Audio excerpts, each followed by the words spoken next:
Nous avons participé au Salon des Solidarités cette année, comme finalement à chaque édition, parce que pour nous, il est important de quitter nos montagnes pour aller à la rencontre des acteurs de solidarité internationale. C'est vrai que c'est un événement, et c'est d'ailleurs le seul événement national de ce type. Où se retrouvent à la fois des acteurs de la solidarité internationale et de la coopération, parce qu'il y a également des acteurs de coopération décentralisés qui sont présents.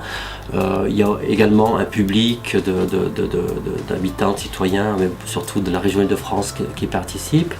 Mais sur cette dimension de réseau régional multi-acteurs, du fait de pouvoir à un niveau régional accompagner des acteurs, ça nous semble peut-être quelque chose de nouveau et qui serait certainement intéressant à faire connaître et à proposer au Salon des Solidarités. Les bénéfices de la participation à un événement de ce type, c'est un petit peu toujours les mêmes, c'est-à-dire qu'à la fois on se fait connaître, donc on permet aux gens qui passent d'entamer un dialogue et ils posent des questions. Il y a ceux qui connaissent déjà, qui veulent des précisions, il y a ceux qui ne connaissent pas et puis qui s'approchent.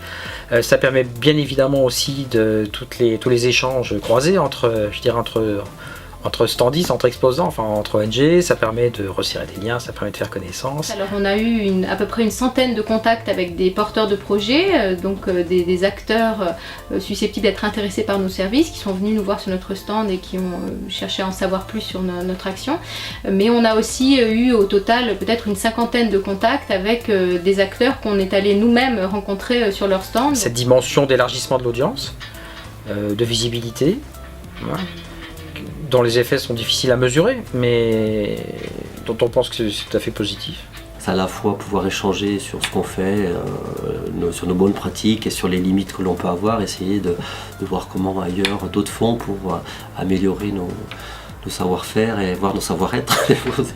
Et pour nous, c'est vrai que c'est un lieu où ça fourmille, on est vraiment toujours très pris sur ce salon, et on briefe d'ailleurs toute notre équipe avant le départ, parce d'ailleurs on est tous mobilisés sur ce salon, toute l'équipe y participe.